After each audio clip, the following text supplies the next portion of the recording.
Thank you, Tom. It's an honor to be here talking to you, and an honor to follow Judy and David.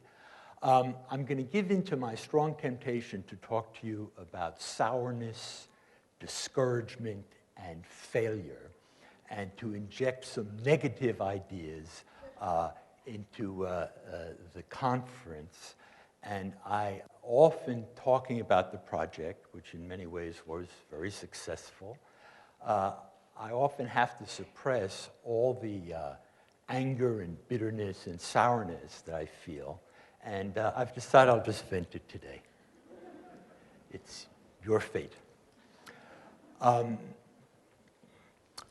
People sometimes ask, what did you learn by doing those 3 years with the post in Washington and by doing a project?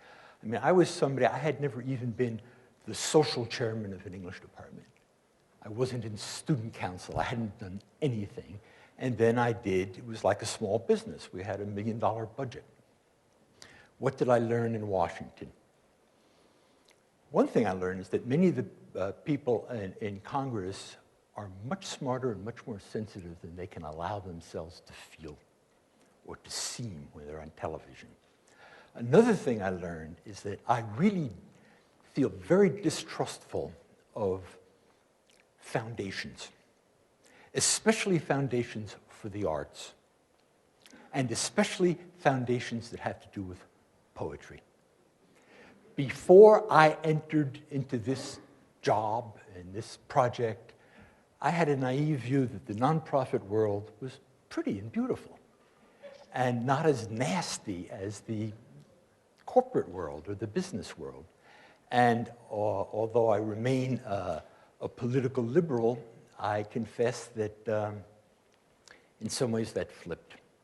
And I'll describe the project to you, and I'm going to show you some of the videos that were produced by the project, and then I'll tell you about my sourness and frustration and bitterness of this thing. It was basically a good thing, and I'll try to end with a slightly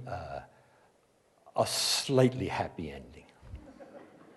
And we made 50 of these videos, and I must credit my executive producer, then of Roxbury here, and she's since left town, but Juanita Anderson was responsible for doing. We made 250 minutes of high-quality video for about $700,000, which is unheard of. So these video segments, some people have seen them. We showed them on the NewsHour with Jim Lehrer. They're on a website. They're about 3 or 4 minutes. I'll show you 2 or 3 of them. And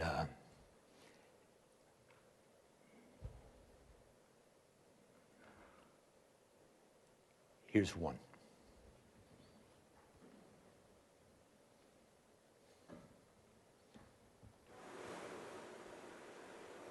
First encountered this poem in college in a poetry appreciation class, and the Frank O'Hara poems that were in the book impressed me more than most of the others. And I liked this particular poem because it seemed to express a feeling of anxiety and the hurriedness of everyday life in the city, and seemed to be the first thing I had read that talked a good deal about the tabloidization of our culture and how life was getting away from our control and things of little importance were gaining more and more importance. I think in college, most people feel their life is a little bit out of control, and the voice in this poem is someone who is very definitely out of control, at least early on in it. I think that probably held some appeal for me. There's a lot of poetry that talks about how stable and wonderful life is and the flowers are blooming, and this poem is from the opposite end of that spectrum. And I think that appealed to me as a college student facing the future and not sure whether I was going to be racing like this poet or going into the garden, as it were. Poem by Frank O'Hara. Lana Turner has collapsed. I was trotting along and suddenly it started raining and snowing, and you said it was hailing, but hailing hits you on the head hard, so it was really snowing and raining. And I was in such a hurry to meet you, but the traffic was acting exactly like the sky, and suddenly I see a headline, Lana Turner has collapsed. There is no snow in Hollywood. There is no rain in California. I have been to lots of parties and acted perfectly disgraceful, but I never actually collapsed. Oh, Lana Turner, we love you. Get up. Now, I love this poem because it almost directs itself. It pretty much demands that you read the first part quickly. The man is racing down the street, and suddenly he's stopped dead in his tracks by probably the day's biggest event, but an event of little consequence. And then he starts thinking, well, where's the consequence? And he starts thinking, well, it's California, it's Hollywood, it's show business. And the last thing anybody in that profession wants to do is collapse. It's embarrassing. It's going to make headlines. So he stands there and he says, Lana, get up. You're making us all look bad. So these were made, I need the menu, DVD menu. These were made, Juanita found regional producer directors around the country. You may wonder where I found the people. I had an advertising budget of about $8. Anytime I was interviewed, I would say to the magazine, would you mind putting our application form in the box? And people, you couldn't just vote. I said, please write a few sentences about a poem that is important to you. And we got tens of thousands of letters. So anybody says to me, Americans don't like, how come Americans don't read poetry? Why don't Americans like poetry? I can hold up an anthology, indeed 3 anthologies, 200 poems in each anthology, and each poem has quotations from Americans who wrote sentences to me. It was not a survey. You had to write sentences. And here's another one of the people who wrote to me.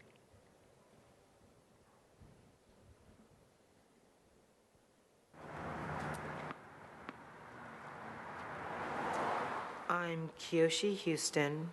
I have a better I monitor. have 3 middle names, Sean, Shannon, and Kamehana Okala. And I'm a student at Lincoln Middle School. Next year, I'll be starting high school. I'm in 8th grade. I have 1 baby sister, my mom, and her boyfriend, Andre. She said she's been reading to me since I was, even in her uterus, playing music and reading books to me. So it was, once again, one of the poems that she read to me, like before bed or when we're sitting on the couch, or I'll be working on my homework and I'll finish it and she'll go, hey, let's read some poems. This is an untitled tanka by Sone no Yoshitada, translated by Kenneth Rexroth. The lower leaves of the trees tangle the sunset in dusk. Awe spreads with the summer twilight. Hikurureba shiteba kogura. Kono moto no mono o shōro tsutsuki natsu no yūgure.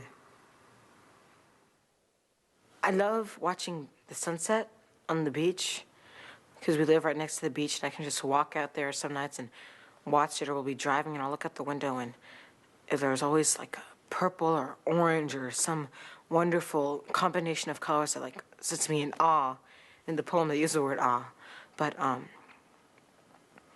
and also when my mom was little, and in turn she told me this, my grandpa Houston, he told my mom that when at sunset, when it comes, the angels are baking cookies for you.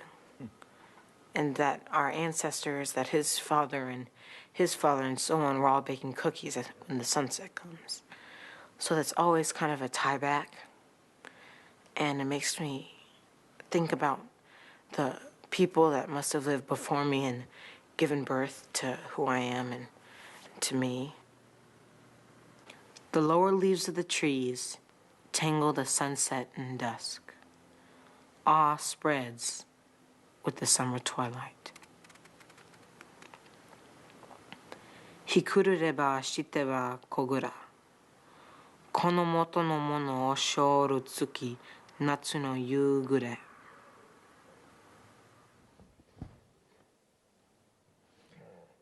One more.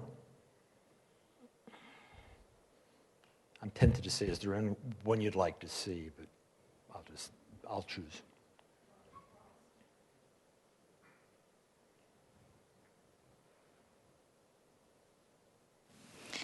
Hi, my name is Ina Leon, and I am 16 years old, and I live in Atlanta, Georgia, and I'm a junior at Drill Hills High School. Well, this is my family. This is my sister, Wendy. This is my dad, and this will be my mom. It's very hard to be a teenager. It is very, very hard. You have to know how to drive and have to have your parents trust you enough to let you drive. You have all these peer pressures from all of your friends. There's so many questions, so many choices when you're a teenager. What are you going to be when you grow up? Are you pleasing yourself? Are you pleasing your friends? There's so many things going on at the same time. You have to chew gums and walk at the same time. And that's very, very hard when you're a teenager. I was born in China, mainland China, and I came to America when I was 9 years old. I lived in Philadelphia for about a year, and then moved to Atlanta. Oh, there's so many activities I'm involved in. Art club, French club, drama club. Is being there?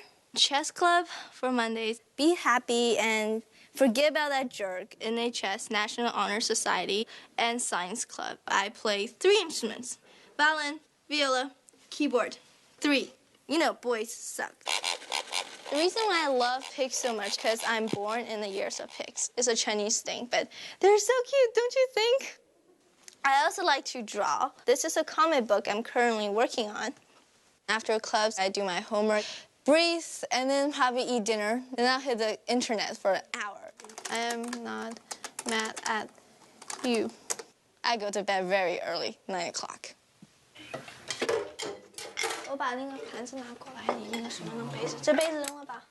My parents expect me to be perfect, the perfect daughter, the perfect Chinese girl, the perfect American girl. Everybody wants me to be somebody, I guess. My mom wants me to be a doctor, a lawyer. That's somebody. I have to be a perfect sister. You do great. Okay, that's good. I have to be a perfect student for my teachers. Straight A's, of course. I have to be a perfect friend for my friends. I have to look beautiful for myself to be happy. I have to be somebody for myself. Perfect. Just perfect. And, you know, I just want to be nobody sometime, I guess. I'm Nobody by Emily Dickinson. I'm nobody. Who are you? Are you nobody too? Then there's a pair of us. Shh, don't tell. They advertise, you know. How dreary to be somebody, how public like a frog, to tell one's name, the lifelong June, to an admiring bog.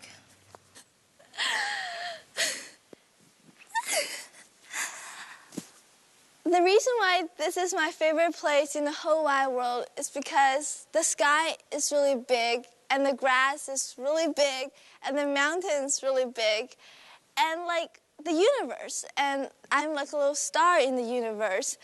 And because I'm part of the universe, I feel big. When I come to Stone Mountain Park, I like to sit on the big field, lie down, and look at the sky and just breathe, basically. And just not think about anything. Just be nobody, I guess. Emily Dickinson's life is pretty much live in seclusion. She's a romantic like me. I enjoy relaxing and just being, you know, not bothered. And I think she being able to do that is good. And I'm trying to be able to not be bothered by the rest of the world so much. I think I discovered this poem in 7th grade when one of my English teachers showed it to me. And then 8th grade came and 9th grade, and every year as life gets busier, the poem keeps on coming back to me, and it connects so much better every time that I think in time it discovered me instead.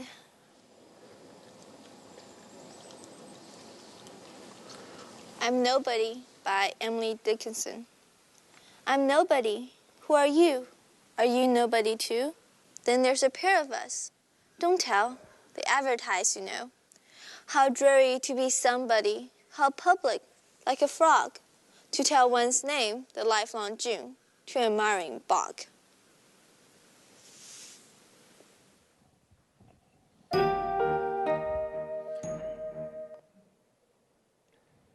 So these were made thanks to the Clinton administration desire to have a celebration of the year 2000.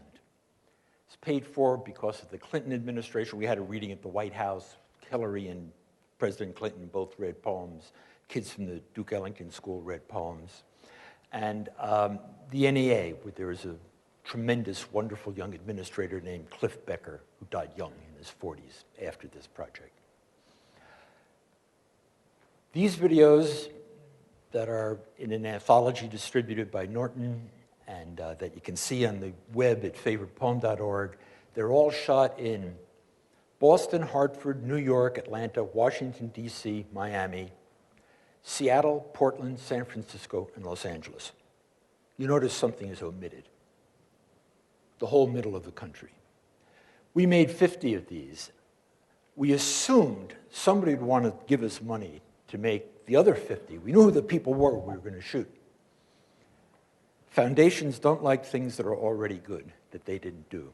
Plus, if I go to the Ford Foundation or the Rockefeller Foundation with my program director, Maggie Dietz, I realize that the flowers, the plants in the lobby cost more than our project. The receptionist makes more money than Maggie. My salary is zero. They don't like that at all. One foundation said to me, such a wonderful, they all loved it. All comes with someone else who should do it. One said, this is a wonderful project, but we're interested in projects that make poetry more popular. This is archival. That foundation should probably go unnamed. However, it was the Lannan Family Foundation.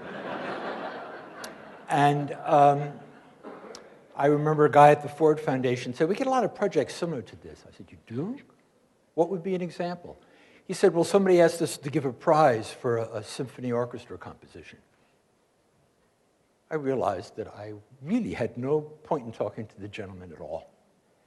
And we tried to give these free to the Poetry Society of America, the whole project. We tried to give it to the Poetry Foundation. And I wanted to find somebody to pay to give every teacher in America a copy of the videos as a teaching tool. They are distributed. They're distributed because I don't have the book with me. Norton published a book called Invitation to Poetry with the DVD in the back. W.W. Norton, not an eleemosynary institution. So because they knew they could make money, the first favorite poem anthology, America's Favorite Poems, is now in something like its 18th or 19th printing. They made a lot of money from it. That's why the videos got distributed. So I learned that the model, and it would be hopeless to apply to the NEH, the National Endowment for the Humanities, they would have English professors judge this project. It's completely out of their scope, has nothing to do with what they do. I promised you a happy ending. Moderately happy. Every July, the Favorite Poem Project conducts an institute at BU, a one-week institute for K through 12 teachers. We give them copies of the videos and the anthologies. My poet friends give lectures, and the teachers make up lesson plans. Teachers now from all over the country, even the world, come and do that. So this thing does have a life. There's a website, favoritepoem.org, too. But it is a tremendous missed opportunity in relation to the United States, its appreciation of culture. And as you saw by looking at those kids, the other part of the happy ending is the glassblower had a teacher. That's how he discovered Frank O'Hara. The Chinese-American kid, all adults fall in love with her, other students hate her.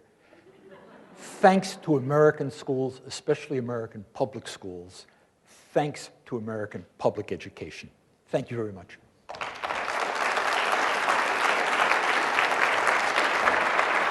Sir, Robert Pinsky. I like him. It's not a bromance, but he's familiar with this project. We have talked about the project. It's bro-ish. You know, at the end of a long day, or maybe any time, I truly quail before a great poet laureate's bitterness. That makes me feel kind of shaky.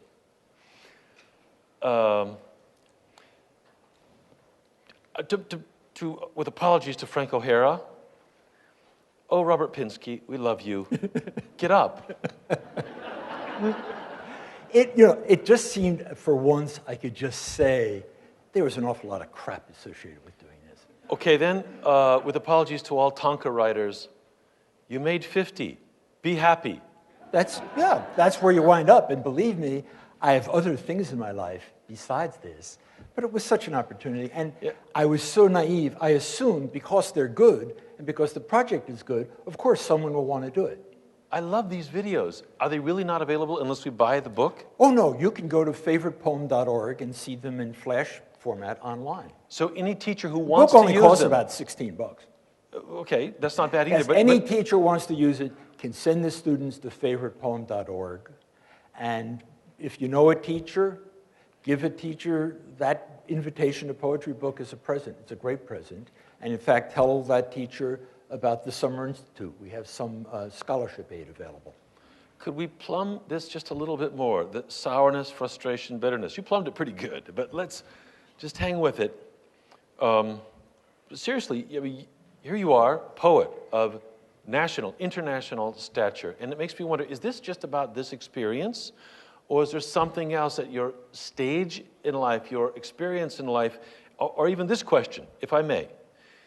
In a time of troubles, which is maybe all times, or is maybe our times, is the poet entitled or obligated to be sour and frustrated and bitter? Two things are involved here. My personal nature, but also the nonprofit world. The nonprofit world, in relation to the arts, tends to like a certain kind of splash, and they lack imagination. And they're very obsessed with buzzwords. So they love to give poets prizes. I've got a lot of them myself. Believe me, I cash the checks. I like it when I get a prize. It's not an exciting thing to do, to give out prizes to poets. The same money, instead of having poet laureates, etc., give the money to a teacher or a school system that's doing a great job with music and poetry. Give the money to a librarian who's going to invite local poets to do workshops with aspiring poets. Put the money into the public education system and don't, as the Poetry Foundation just did, built a big new headquarters in Chicago with millions of dollars. Feed it into what is the lifeblood of American culture. Compared to other cultures, we rely on public education. And the arts in the foundations that mean well in relation to the arts have an unimaginative and publicity-driven and fad-driven mentality. And I am the kind of person who did not do well in school, was an elected student council. The thing is good partly because of defects in my character. And I am complaining now, partly because of those same defects. To me, it would be innovative to say, we're going to give money to the teachers who do this well. Their idea of innovation is different from mine.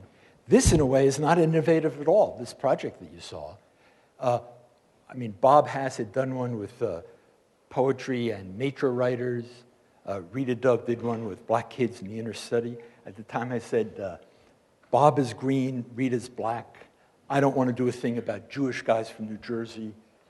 I don't have an idea, so let's just have people read poems. Just do a thing. The poems are meant to be read aloud. Let's do a thing where people read poems aloud. No professors of poetry allowed, no critics allowed, no poets allowed. We want to have glass blowers. And the irony in relation to America, we want to have a young Chinese-American kid in front of an historical monument. We're up there on the horses. What was Jefferson Davis, Robert E. Lee, Jefferson Davis, Robert E. Lee, and Stonewall Jackson. On that mountain's face. In Atlanta. Wow. And you wonder, what a great and odd country. What does that kid gradually come to think about that monument in the middle of that mountain in that park where she likes to be herself? We are a great and strange country. Robert Pinsky.